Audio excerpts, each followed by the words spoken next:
Welcome to Visual Literacy, a series of YouTube videos based on the Visual Literacy Workbook for graphic design and fine art students by David Moyer and Brian Flynn, published by Oxford University Press. Chapter 2, the visual image.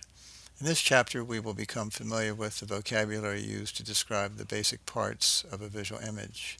A good working design vocabulary will enable one to speak with precision about images. Pictures are composed of parts or design elements that work together to form an image. Each design element, in varying degrees, has the ability to draw the viewer's attention through its visual attractiveness, which is based on its contrast or difference from its immediate surroundings. This attractiveness is ordered from most to least attractive in a visual hierarchy. Unity is the agreement or harmony between a picture's parts and is necessary for image viability.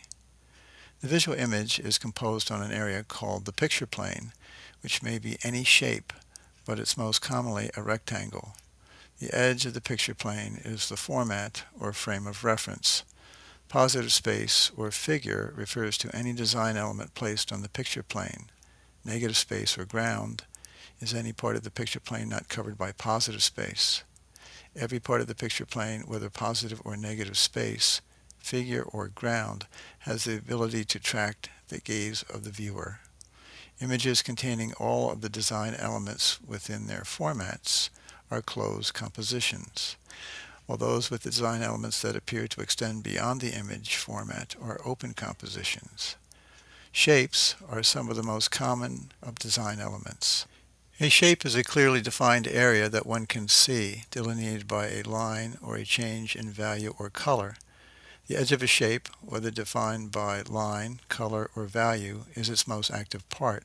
We classify shapes by their form, as curvilinear, those with round and flowing contours, and rectilinear, shapes with straight edge contours.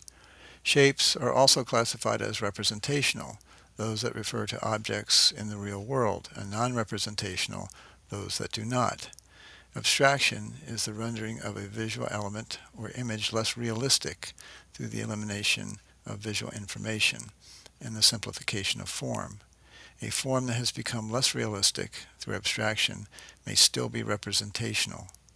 Stylization is the emphasis or exaggeration of form and is often used in conjunction with abstraction. Stylization is an essential element in cartoons. Anthony van Dyck's portrait of Queen Henrietta Maria of Austria and Paul Klee's Die Hexe mit Kamm could not be more different in the degree of realism they exhibit in the portrayal of their subjects. Van Dyck has painted a very lifelike image of the young queen, posing in quiet dignity. Klee has drawn his sitter with a single line to describe her shape, with patches of gray provided by closely spaced parallel lines. Both images are representational, as each conveys the image of a woman to the sitter.